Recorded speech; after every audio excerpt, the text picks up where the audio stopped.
Glória a Deus. Paz do Senhor, povo de Deus. É uma alegria estar na casa do Senhor para cultuá-lo. E ouvindo a orquestra executar esta canção, eu pude entender o que o salmista queria dizer no Salmo 149, versículo 6. Louvor não concorre com palavra, não é? Porque a Bíblia diz que os louvores devem estar nos lábios e a palavra na mão. Então fique de pé, se você pode, reverenciando a palavra do Senhor. Abra sua Bíblia no primeiro livro da Bíblia, livro dos princípios, o livro do Gênesis, o capítulo 13. Eu quero me deter nos versos de número 11, verso 14 e verso 15. Hoje pela manhã, quando eu me debruçava diante do Senhor, diante da palavra, o Senhor me conduziu a esta palavra. Eu fiquei imaginando que Deus queria usar-nos nesta noite para servir a igreja do Senhor com esta palavra. E vendo o transcorrer do culto, adorando o Senhor, eu pude ver Deus traçar, pontuar de maneira bem específica, que Ele vai nos permitir sair daqui nesta noite com respostas. E quando a Bíblia fala de respostas da parte do Senhor, essas respostas, elas não são o resultado final de emoções humanas. Ela é o resultado final do propósito de Deus diligentemente construído. Então, nesta manhã, quando eu me detinha nesta palavra, o Senhor me trouxe um tema que eu quero compartilhar neste tempo que temos.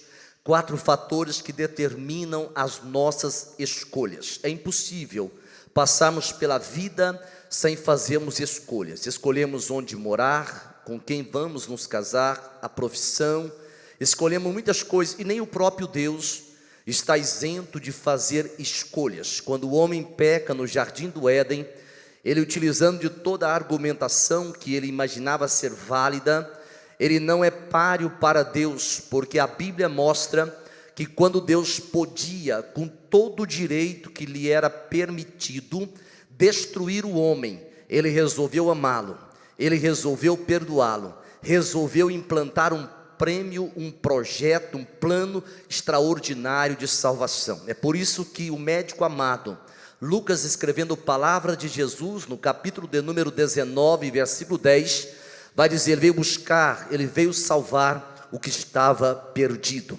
Muitas coisas fazem Deus ser temido. Quando Deus brada uma sentença, a Bíblia mostra que muitas pessoas ficam apavoradas.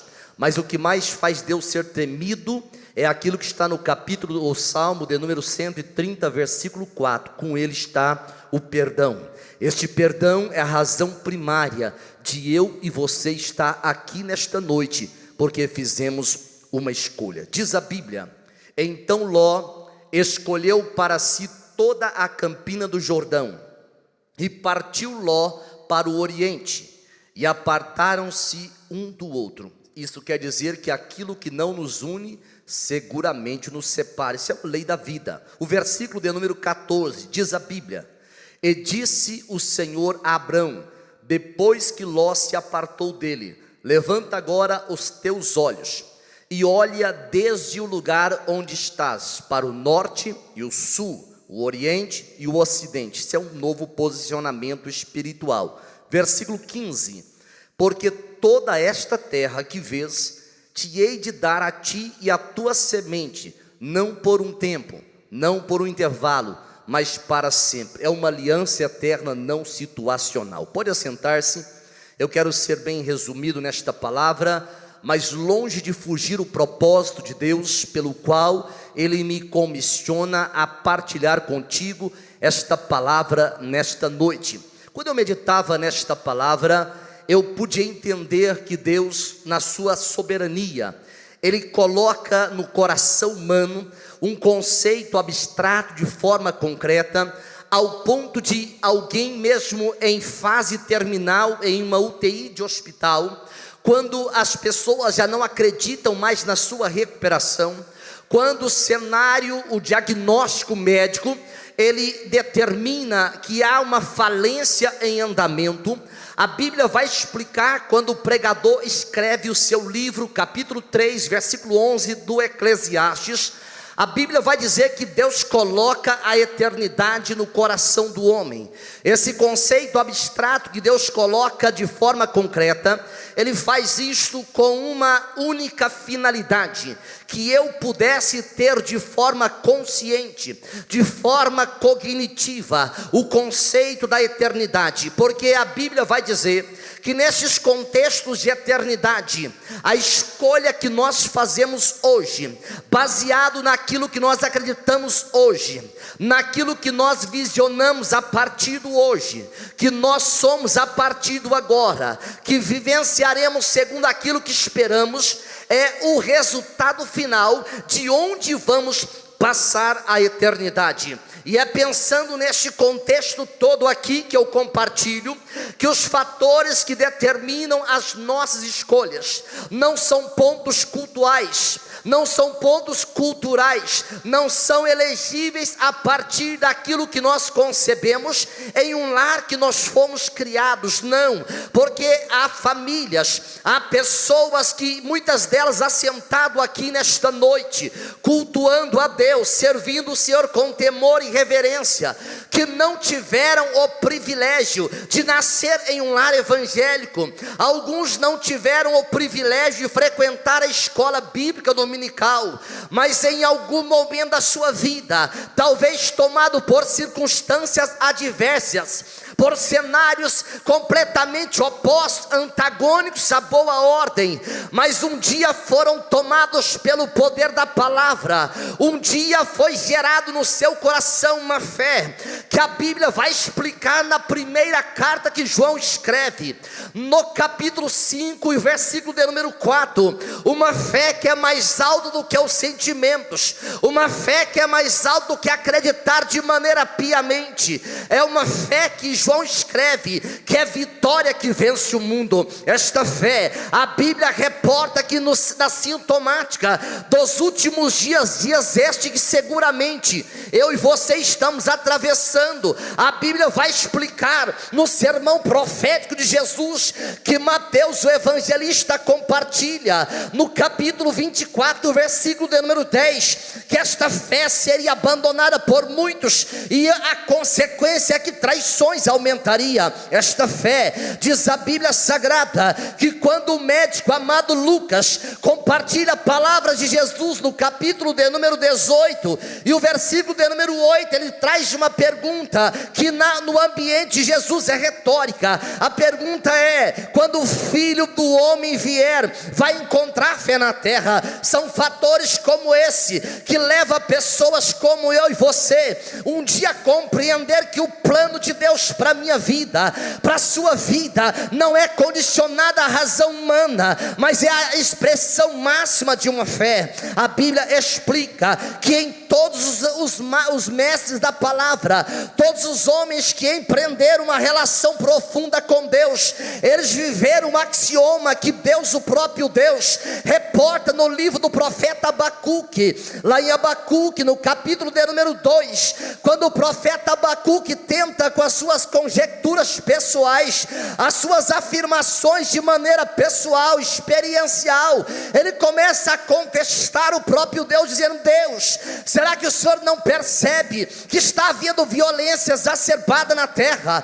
Deus, o Senhor não percebe que a maldade está tomando conta do cenário da humanidade? Mas perceba nesta oportunidade que em momentos onde eu não consigo a resposta, em momentos onde eu não sei por onde sair, por onde começar, por onde trilhar, entenda que Deus não perde o controle da situação. A Bíblia vai explicar no capítulo 2 de Abacuque, o versículo 1, que Abacuque sobe para a torre de vigia, e neste cenário de fé, neste cenário de dependência, ele recebe uma ordem, ele ouve uma palavra proferida pelo próprio Deus. No capítulo 2, versículo 4, Deus disse a Abacuque: escute o que eu vou te dizer. crer, o meu justo viverá da fé. Este axioma, a história passa, silêncios proféticos acontecem, a murmuração toma conta dos estados da humanidade, mas em toda essa situação, Deus ainda está aguardando pessoas fazer as suas escolhas. A Bíblia reporta que os fatores que determinam as nossas escolhas são fatores elegíveis em todas as nações, tribos, línguas e povos. Isto foi visto por João, quando ele tem a revelação no livro do Apocalipse, no capítulo 7, versículo número 9, a Bíblia vai dizer que diante do trono de Deus, a visão dos mártires que ele vê na glória, eram pessoas que haviam feito as suas escolhas. Quando eu olhava para esta palavra, na manhã do dia de hoje, o Senhor me construiu a um cenário espiritual, um cenário que o homem natural, por vezes, ele tem dificuldade em compreender. O apóstolo Paulo, quando ele escreve a sua primeira carta aos irmãos de Corinto, uma igreja que estava sendo solapada por um espírito de divisão terrível, a Bíblia vai explicar para mim, vai explicar para você, que quando ele escreve a primeira carta, no capítulo de número 2, o versículo 14 e o versículo de número 15, a revelação sagrada vai dizer que o homem espiritual, ele discerne todas as coisas, mas por ninguém ele é discernido. O homem natural não consegue conceber isto, porque na expressão cognitiva de Deus, as coisas espirituais se conformam, se adequam àquilo que é espiritual. Razão esta, que quando o apóstolo Paulo, ele vai aos Alpes mais elevados da revelação que Deus lhe confiara, a carta aos irmãos em Éfeso, a Bíblia vai explicar no capítulo 6, no versículo 12 da carta, dizendo que a nossa luta não é contra pessoas, a nossa luta não é contra carne, mas é contra principados e potestade nas regiões celestiais. Amado irmão e irmã, nesta noite, a escolha que está sobre a sua vida não é uma questão de preferência. A escolha que está sobre a nossa vida não é uma questão de modismo, não. Esta escolha, ela vai determinar enfaticamente onde nós almejamos passar a eternidade. Quando eu olho para esta expressão do capítulo 13 do livro de Gênesis, é como se o cenário fosse escrito na atualidade do jornal que vai sair amanhã. Porque eu estou trazendo esta afirmação, é porque acredito na ação do Espírito de Deus, que você entrou aqui nesta noite precisando fazer uma escolha. Você adentrou ao santuário nesta noite porque sabe que da sua escolha demandará o teu futuro. E você que preocupou porque não sabe o que vai acontecer amanhã,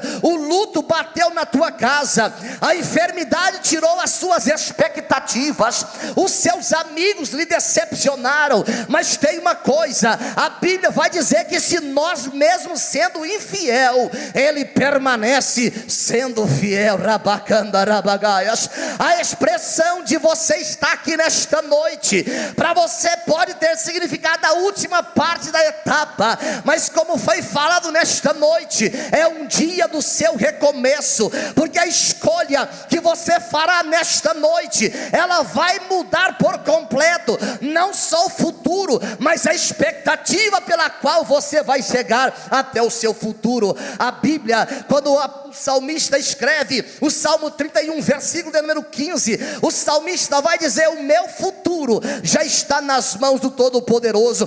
Para que vai preocupar? Para que vai ficar temeroso? Se a Bíblia vai dizer para mim e para você que o nosso futuro está nas mãos do Senhor. Quem recebe essa palavra, diga glórias ao nome do Senhor, porque não é casualidade, é a providência divina que está sobre a sua vida.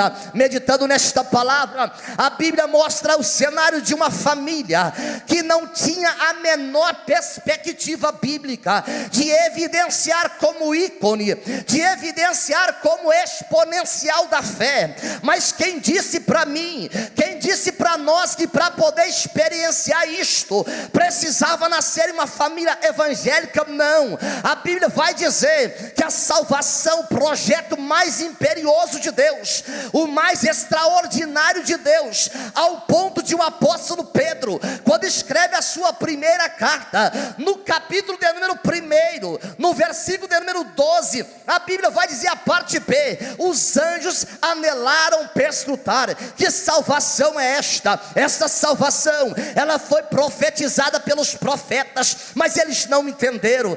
Anjos falaram dela, mas não entenderam. Mas o apóstolo Paulo, quando ele escreve a carta a uma igreja, era uma igreja oscilante, uma igreja que estava vivendo uma insensatez tremenda, a igreja da Galácia do Sul. Aquela igreja, ela recebe de Paulo uma palavra, quando ele escreve o capítulo de número 3 da carta, o versículo de número 8, Paulo vai dizer que Deus pregou o evangelho primeiro para Abraão. A escolha que você fará nesta noite não é de coach, não é motivacional, não é de Laí Ribeiro, mas é baseada no evangelho, porque Paulo, quando escreve a carta aos Romanos, no capítulo 1, o versículo de número 16 e 17, ele vai dizer: eu não me envergonho do evangelho, porque é poder de Deus para a salvação de todo aquele que crê, primeiro do judeu, depois do grego, porque o evangelho revela a justiça de Deus de fé em fé. A escolha que você fará nesta noite é baseada nos princípios do evangelho. A Bíblia menciona que Deus vai a uma cidade idólatra, em uma família idólatra, lá em Ur dos Caldeus, e encontra uma família cujo preponderante líder chamava-se Abrão. A Bíblia, quando está revelando isto no livro de Josué, no capítulo 24 e versículo de número 2, a Bíblia vai dizer que esta família é politeísta, uma família que adorava uma infinidade de deuses, uma família que não tinha, como eu e você, a oportunidade de ouvir uma palavra de Deus, de ouvir uma ministração bíblica, mas a Bíblia vai dizer que ele agora ouve uma voz, de que ele agora é tomado por uma informação sobrenatural: sai da sua terra, da tua parentela, e vai para a terra que eu vou te mostrar. Irmãos, esta expressão vaticinada pelo próprio Deus, era uma expressão que poderia gerar um marasmo de incertezas, poderia construir um cenáculo perfeitamente próprio para a incredulidade, mas aquilo que era incredulidade, aquilo que conspirava contra a boa lógica, foi tomada por Abraão como uma grande prerrogativa. A Bíblia menciona que ele sai da sua terra, da sua parentela. Não é muito fácil deixar a terra, não é muito fácil deixar a parentela, mas se existe uma coisa difícil, é deixar aquilo que nós fomos formados desde a infância. É muito difícil ouvir que trilhamos por anos no caminho errado e dizemos: a partir de agora a tua busca pela verdade terminou, a partir de agora Deus vai mudar a sua história, a partir de agora um cenário novo está construído para a sua vida, porque Satanás, o arqui-inimigo de Deus, apóstolo Paulo ensina, quando escreve a segunda carta aos Coríntios, no capítulo 4, no versículo de número 4, vai dizer que o Deus desse século cegou o entendimento das pessoas para não brilhar a luz do evangelho, porque quando a luz do evangelho, ela consegue alcançar a alma mais carcomida pelas trevas, aquilo que era treva se transforma em luz, aquilo que não servia passa a ser útil, aquilo que estava perdido era encontrado, aquilo que estava abandonado agora vai para a evidência. A Bíblia explica que Abraão sai, ele sabia que poderia acreditar, ele não sabia onde ia chegar, ele não sabia o que ia acontecer, mas eu quero que você compreenda nesta noite, que aquilo que nós cremos determina nitidamente as nossas escolhas. Por isso que Satanás, o maior esforço do inferno é para impedir você de acreditar, é para impedir você de crer. Existe uma passagem na Bíblia de um homem que está caminhando com Jesus. Ele fora chamar Jesus, Jesus para atender uma situação de emergência.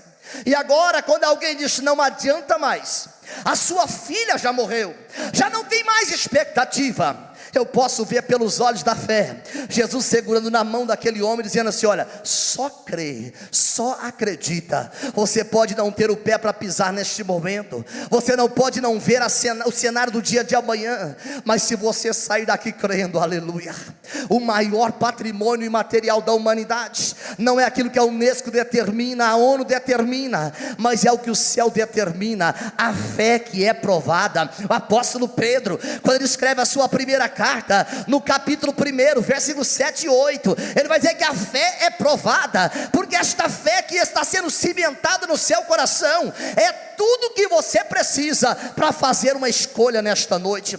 A Bíblia diz que eles saíram, Abraão saiu com Ló, para viver uma experiência sobrenatural. Mas a Bíblia vai dizer que aquilo que era bênção financeira, aquilo que tornou-se bens materiais, agora transformou-se em um grande problema. Começaram a construir um cenário onde a fé parecia que era indigesta, a fé parece que era inconveniente. Mas o detalhe é que Deus havia escolhido um projeto para Abraão, e neste projeto só cabia quem pudesse viver de fé. Apóstolo Paulo, quando ele escreve a segunda carta aos irmãos de Corinto, no capítulo 5, versículo de número 7, ele vai dizer: nós andamos por fé, não é por aquilo que nós vemos. Esta afirmativa de Paulo não é mensagem motivacional, não é para dizer vou contar até 3 e todo mundo é cheio, não é nada disso. Porque o apóstolo Paulo, ele menciona que passou por situações de grandes adversidades, ao ponto dele pensar em desistir da vida. Eu não sei se estou ministrando nessa noite para alguém que já passou, mesmo que de forma bem casual, este pensamento, mas eu tenho uma palavra de Deus para você nesta noite. A vida que você precisa viver é uma vida de fé, aleluia. É uma vida de viver na região celestial, porque você e eu fomos projetados para esse posicionamento, é sair do ambiente natural, daquilo que cognitivamente pode tocar, para viver o sobrenatural de Deus. A Bíblia vai dizer para mim e para você, que quando o Senhor mudou o nosso domicílio, não foi tirar de Uberlândia e levar para outro lugar, de outro lugar para Uberlândia, não. Apóstolo Paulo, quando ele vai explicar isso na carta aos Colossenses, no capítulo 1, versículo de número 13, Paulo vai dizer, diga comigo, ele nos transportou, diga forte, ele nos transportou do império das trevas e nos conduziu para o reino do Filho do seu amor. Ei, para a gente não pensar que éramos bonitinhos, bonzinhos, os mais agradáveis entre os homens, ele escreve em Efésios capítulo 2, versículo 1, estamos mortos nos nossos delitos e pecados, éramos inimigos de Deus, adversários da cruz de Cristo, mas ele diz que serve para mim, sabe por quê? É porque ele não faz adaptação, ele não cria um modus operandi adaptativo, não, ele transforma. É por isso que eu sou apaixonado na expressão que o salmista traz, no Salmo de número 40, versículo 1, 2 e 3, vai dizer a seguinte expressão: ele tirou-nos de um charco de lodo, colocou os nossos pés sobre uma rocha, firmou os nossos passos, e a gente ainda canta bonito para a glória do nome do Senhor. É uma canção de liberdade, dizer o mundo já ficou para trás, mas eu vivo a expectativa da eternidade projetada por Deus. Quem está comigo diz amém, aleluia. O que cremos é baseado nisto, que a confiança foi aumentando. Quando Abraão olhou para aquela situação do seu sobrinho, ele diz assim: vamos fazer uma questão, vamos ter uma questão aqui. Se você escolher ir para a direita, eu vou para a esquerda. Se você escolher o Oriente, eu vou para o Ocidente. Aquela era uma oportunidade ímpar de Ló construir o cenário da confiança, porque o cenário da confiança, ele não é construído no momento em que tudo dá certo, em momento em que aparentemente a gente se torna impossível de ser derrubado. Não, o cenário da confiança é aquele onde você põe o pé, como diz aquelas frases de internet, e Deus põe o chão, aleluia. Você dá um passo, mas não sabe onde vai tocar, mas Deus não precisa que eu saiba o capítulo seguinte, e ele nem faz questão disso. Vou explicar por quê. Porque se Davi soubesse que ele ia ser fugitivo, se Davi soubesse que ele seria perseguido por Saul, se Davi soubesse que Aitofel, seu amigo, ia lhe trair, Davi dizia: Deus, manda outro no meu lugar igual Moisés. Então Deus não revelou o capítulo seguinte.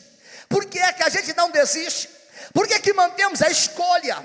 É porque nós sabemos que lá no final, ele já está dizendo: ser fiel até o final, vai receber a coroa da vida. Ele diz para mim e para você: é só mais um pouquinho, aguenta mais um pouquinho. Quando o escritor aos Hebreus compartilha este axioma dos sábios da Bíblia, lá no capítulo de número 10, versículo 38 e 39 de Hebreus, ele vai dizer assim: olha, só mais um pouco de tempo, o que há de vir virá, não tardará. Mas tem uma coisa: a minha alma não tem prazer naquele que retrocede. Quem crê não retrocede, ele avança. Quem crê não retrocede, é para frente que anda, como diz o português. Porque é lá no final que está a recompensa. Não adianta começar bem e ter um meio razoável de desenvolvimento, se não chegar até o final. Mas se chegar até o final, aleluia, ele vai ter promessa para o vencedor. Quem vencer vai sentar com ele no trono. Quem vencer vai ter o seu nome escrito na coluna. Quem vencer entra na cidade pelas portas. Quem vencer participa da árvore da vida. Quem vencer vai ter sobre si um nome que é sobre todo nome, o nome do Senhor, do nosso Deus, aleluia. Quando nós cremos, nós não abandonamos a nossa fé, a perseverança. Diga comigo: a perseverança. Não, diga forte: a perseverança. É porque precisa de perseverança. Não adianta começar bem, ter algumas palavras brilhantes e extraordinárias, se não perseverar. Jesus, um dia, quando os discípulos queriam parar no meio da caminhada, Lucas capítulo de número 24 e 19, ou 21, 19, parece que tem hora tem que indexar aqui, não é? Ele vai dizer assim: olha, é na vossa perseverança que você ganha a sua alma. Quantos projetos de Deus, quantas escolhas que nós fizemos bem feitas, mas elas pararam pelo meio do caminho, porque não fomos perseverantes, porque desistimos de ser perseverantes. Mas a Bíblia vai explicar para mim, vai explicar para você no capítulo de número 10 e o versículo de número 36 da carta aos Hebreus, que perseverança não é cardápio, não é emenda, perseverança é condição. Vai dizer: necessitais de perseverança, para que depois que fizer a vontade do Senhor, não é antes não é automático, não é construído, você possa experimentar a promessa. Eu estava ouvindo aqui os louvores iniciais, falando da graça de Deus. A graça é o maior argumento de Deus para os dilemas humanos.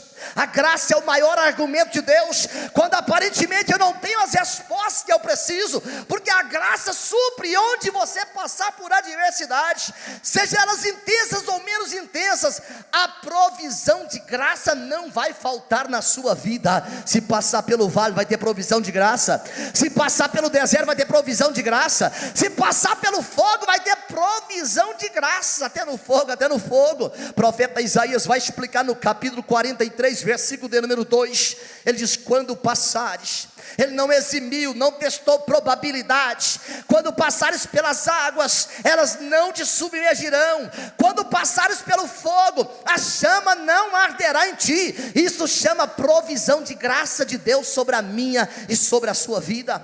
A Bíblia vai dizer que Abraão agora diz para Ló: faz a escolha. E o detalhe é que as nossas escolhas é baseada, diga comigo, naquilo que cremos. Diga forte: naquilo que cremos, naquilo que vemos. Aleluia. Eu gosto dessa expressão na Bíblia, sabe por quê? É porque ninguém vai além da visão que ele tem. No capítulo 13 do livro de Gênesis, no versículo de número 10, Ló olhou as campinas do Jordão.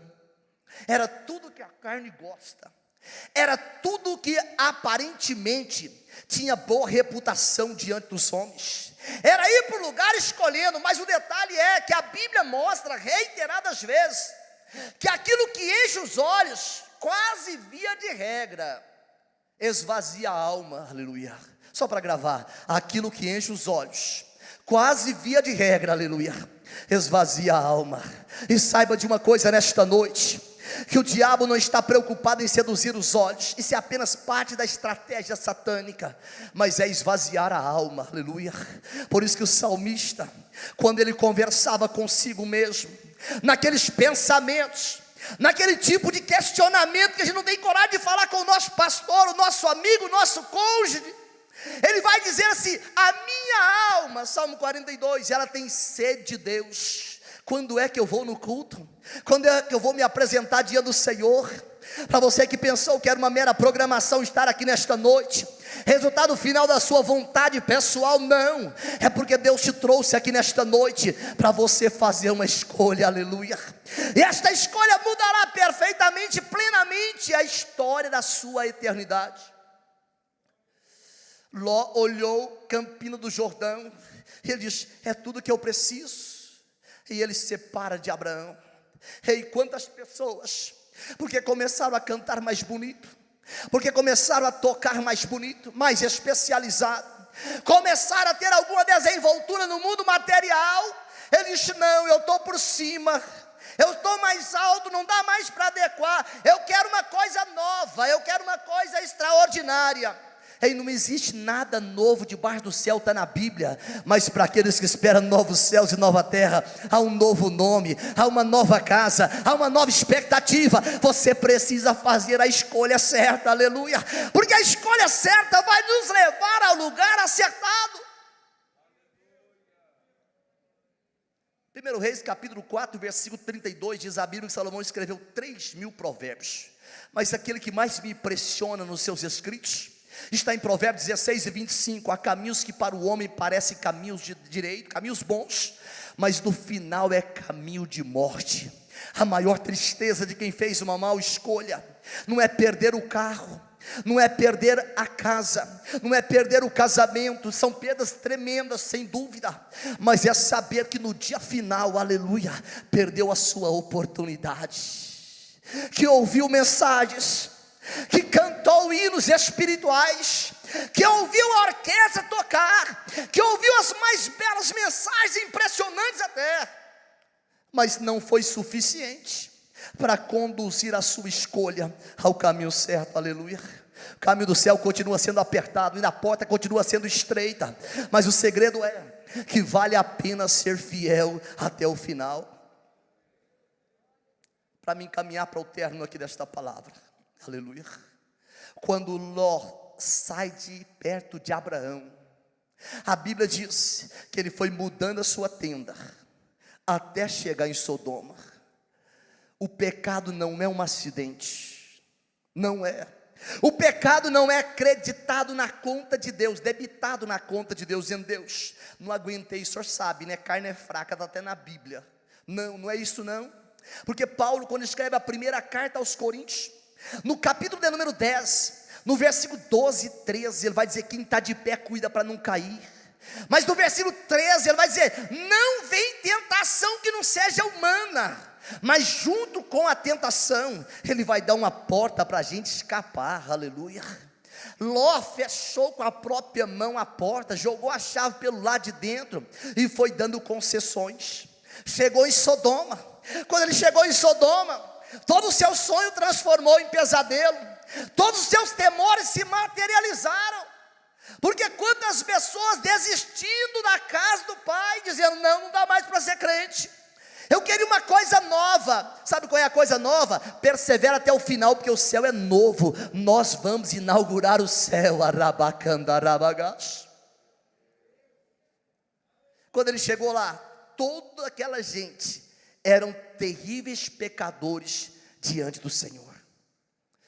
Ló, ele não teve coragem de pegar o caminho de volta, ele não viveu o caminho do arrependimento, porque é muito difícil eu ouvir que eu preciso me arrepender. É muito mais gostoso eu ouvir assim: eis que eu estou contigo e não abro mão, aleluia, eu te ajudo, eu te sustento, vai ser um negócio incrível.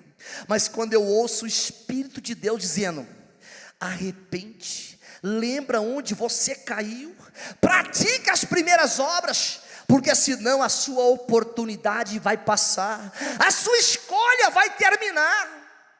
Não é fácil ouvir um negócio desse, porque isso demanda uma reação da minha parte, dizendo: eu preciso fazer uma escolha. Ló viu que todo mundo era pecador, e ele não pegou o caminho de volta. Só que o detalhe é que as nossas escolhas são naquilo que cremos e naquilo que vemos. Deus chama Abraão: Abraão, vamos subir o nível, levanta os olhos de onde você está, não cria cenário fantasioso, não cria cenário fictício, não viva uma utopia, viva a prática. Se está passando por dor, diga: Deus, eu estou passando por dor.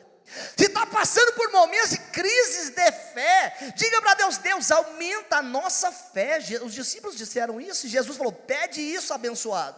Aleluia. E Abraão ergueu os olhos, e Deus disse para ele: onde os seus olhos contemplar, norte, sul, oriente, ocidente, eu vou dar para você e para toda a sua família. Sabe por quê? Aquilo que a incredulidade não me deixa ver, a fé descortina como grande outdoor. Apóstolo Paulo, quando ele escreve a sua primeira carta aos Coríntios, no capítulo 2, versículo de número 9, só para você guardar nas tábuas do teu coração, ele vai dizer assim: olha, aquilo que o olho não viu, o ouvido não ouviu, não subiu no coração do homem, é o que Deus reservou para você que está sentado aqui, fazendo a escolha correta, acertada, para a glória do Todo-Poderoso Deus. É por sua causa que um dia ele desceu do céu, tabernaculou entre nós, humilhou até a morte, venceu a cruz e disse: eu não abro mão daqueles que o Pai me deu, porque ele fez uma escolha. A Bíblia vai dizer que naquele momento Abraão, ele faz uma escolha. Ele poderia dizer: desculpe lá, eu sou o mais velho, desculpe lá, foi eu que financiei a viagem. Ele poderia ter um monte de argumentações válidas, argumentações pétreas, jamais seriam demovidas, mas ele disse: não, eu prefiro escolher a vontade de Deus. Mas para você que pensa que a vontade de Deus é um monte de anjos de cabelinho dourados com auréolas de luz, para fazer a vontade de Deus, apóstolo Paulo, escrevendo a segunda carta ao irmão Timóteo, ele vai dizer no capítulo de número 3 e o versículo de número 12, aqui não tem exceção de regra não, aqui não tem uma mensagem conveniente não é situacional não, ele vai dizer: todos que querem viver uma vida piedosa em Cristo, vai passar perseguição. Aleluia. Perseguição para mim e para você não é inédito não. Perseguição não é palavra para poder parar não, é combustível para fazer escolha. Porque o salmista, no salmo de número 34, no versículo de número 19, ele vai dizer: muitas são as aflições do justo, mas tem uma coisa, o Senhor o livrará de todas elas. Fica de pé que eu quero terminar resumindo esta palavra. Diga comigo assim: a minha escolha é baseado no que eu creio, é baseado no que eu vejo, é baseado no que eu sou e naquilo que eu espero. Aleluia. Porque Abraão saiu da sua terra idólatra, mas ele se transformou no maior expoente da fé. E quem está na fé de Abraão, ele escolheu, aleluia, o céu. Quem vive a fé de Abraão, a fé que ele demonstrou, que foi tido como ato de justiça da parte do Senhor, não foi pela reputação humana. A arte que ele mostra ali no exercício de fé, é porque ele fez uma escolha por Deus, que, como foi cantado aqui pelo último hino da equipe de louvor, lhe custou romper definitivamente com o seu passado, lhe custou demonstrar para o céu, para a terra e para o inferno. Aquela escolha não era nada fácil, mas era boa, agradável e era completa, era perfeita. A razão primária disto é porque ele sabia que a cidade que ele ia morar, o arquiteto não seria o melhor do Brasil, que é da Assembleia de Deus, não. O arquiteto seria o próprio Deus. Aleluia. Ele fez uma escolha. Eu quero, com a autorização do nosso pastor, fazer um convite nesta noite. E esse convite, eu gostava que você fizesse ele entendendo que é a sua escolha. Eu quero perguntar se temos nesta noite, primeiro quero perguntar isto: alguém que ainda não aceitou Jesus como Salvador, ou um dia aceitou, mas se afastou. Temos alguém nesta noite que não é crente, que está afastado há algum tempo da casa do Senhor, mesmo gostando de frequentar os templos? Temos alguém? Temos alguém? Não temos? Temos ali uma pessoa, um moço. Temos mais alguém? É uma pergunta bem direta. Temos alguém mais? Temos um moço que ainda não entregou a sua vida a Jesus. É escolher. Foi cantado aqui no início, baseado em João 1:12, Evangelho, que todos aqueles que creram no Filho de Deus se transformam, são mudados em filhos de Deus. Quem crê em Jesus é transformado em filho de Deus. Isso a gente aprendeu a vida inteira, quem é de família católica, que todos nós somos irmãos da parte de Deus. Não é verdade não. João escreve que para ser irmão tem que crer em Jesus como Salvador. Enquanto esperarmos em Jesus apenas para essa vida, a infelicidade, 1 Coríntios capítulo 15, versículo de número 19, vai bater na nossa porta. Está vindo para Jesus? Pode vir para Jesus, fazendo uma escolha. Você pode dar glória a Deus, que faz festa no céu. A segunda pessoa que quiser entregar sua vida para Jesus, pode vir. Eu quero concluir com você de pé aqui, aleluia, dizendo que quando eu creio em Jesus, não como Salvador, apenas para essa vida, eu vou viver de infelicidade em infelicidade. Porque o dia que eu tiver a expectativa que Ele vai me dar um carro importado, e esse carro não chegar, eu vou dizer, não vou ser crente mais não, aleluia. Mas eu creio em Jesus para a eternidade. Eu vou saber com Ele o seguinte, aquilo que Paulo escreve a Timóteo, primeira carta, capítulo 6, versículo de número 7. Não trouxemos nada para este mundo, daqui não vamos levar nada. Mas o detalhe é que nós não fomos projetados para o mundo, nós somos projetados para o céu, aleluia. Temos a segunda pessoa nesta noite, que quer reconciliar com Jesus, que quer pegar o caminho que Ló não pôde pegar, porque ele fez uma escolha, e ele terminou em uma caverna. A história de Ló, 19:37, gente, é em uma caverna, envolto no pecado, um incesto com as suas próprias filhas. Mas Abraão não, aleluia. Abraão, ele resolveu fazer uma escolha diferente. E Jesus disse, ei, se vocês ficar firmes, se vocês aguentarem aquilo que escolheram, vai assentar na mesa com Abraão, com Isaac e com Jacó. Toda escolha tem um resultado. O convite que quero fazer nesta noite, estendendo aqui, é você que, passando por momentos de incredulidade, o diabo atingindo a sua fé de uma forma impiedosa, que você já não acredita mais, que nem é salvo, você precisa vir aqui à frente, para você sair daqui convicto de que o sacrifício lá da cruz foi suficiente para todo aquele que crê. Você vem aqui à frente, eu quero orar por você, e você vai sair daqui diferente nesta noite. Você vai sair daqui, aleluia, porque por mais que você não acreditava mais, sentindo abandonado, mas o profeta Isaías no capítulo 64 e versículo 4 vai dizer que desde a eternidade, não foi no final do ano não, início da pandemia não, desde a antiguidade jamais se viu com os olhos, não se viu com os ouvidos, um Deus como o nosso, que trabalha por aqueles que nele esperam. Você quer vir nesta noite aqui? Venha depressa, porque você precisa sair daqui nesta noite com a certeza de que está salvo, na pessoa bendita de Jesus. Está vindo um moço aqui, você pode vir, eu quero orar por você, eu quero terminar rápido. Eu dei uma resumida no final, porque eu não poderia terminar esta palavra sem orar por você. É uma questão de sobrevivência espiritual, é uma questão de sobreviver pela escolha que um dia você fez, e que agora já achava que não valia mais a pena, que achava que ela não era tão importante mais. Mas nessa noite o Senhor quer mudar a história da sua vida. Você venha depressa, eu quero orar por você. Não me faça deter por mais um tempo. Eu quero orar por você, porque você vai sair daqui nesta noite convicto de que a escolha por Jesus, ela fez toda a diferença. Pode aproximar mais do altar. Eu quero orar por você. Pode aproximar. Está aceitando Jesus? Os dois estão aceitando a Jesus. Essa é a sua família, essa é a família de vocês.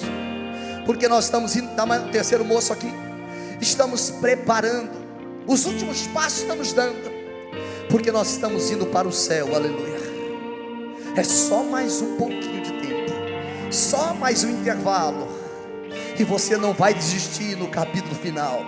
Você não vai desistir na hora final, aleluia, porque o Senhor validou no céu a tua escolha. Ore comigo nesta noite. Eterno e soberano Deus, te louvo pela tua palavra que nós tivemos o privilégio de compartilhar nesta noite. Assim como aconteceu na vida de Abraão, um homem que saiu de uma família idólatra, politeísta, que adorava vários deuses, para viver uma experiência sobrenatural em um terreno espiritual, de uma forma, Senhor, extraordinária. Deus, Ele fez isso não é porque era melhor do que eu, e nem de quem é aquele que me assiste, mas é porque Ele escolheu aquilo que é eterno. Pai, a tua palavra diz na instrumentalidade do irmão João, que o mundo passa, os seus desejos passam, mas aquele que escolhe a fazer a vontade de Deus, ele permanece para sempre. Pai, diante do altar do Senhor nesta noite, estão pessoas, Senhor, que foram tocadas pelo Espírito, que é o único que tem o poder de persuadir, de convencer, Senhor, e que agora estão fazendo uma aliança com o Senhor. Deus, eu quero te pedir, Senhor, assim como faz festa no céu por pecadores que se arrependem, que o arrependimento seja na vida deles, Senhor, a alavanca transformadora. Eu quero te pedir, perdoa o pecado deles, escreva o nome no livro da vida, e não permita que o diabo tire deles, Senhor, o resultado desta escolha. Assim nós oramos, em nome de Jesus, amém. Pode sentar-se, devolva a direção aqui ao nosso pastor.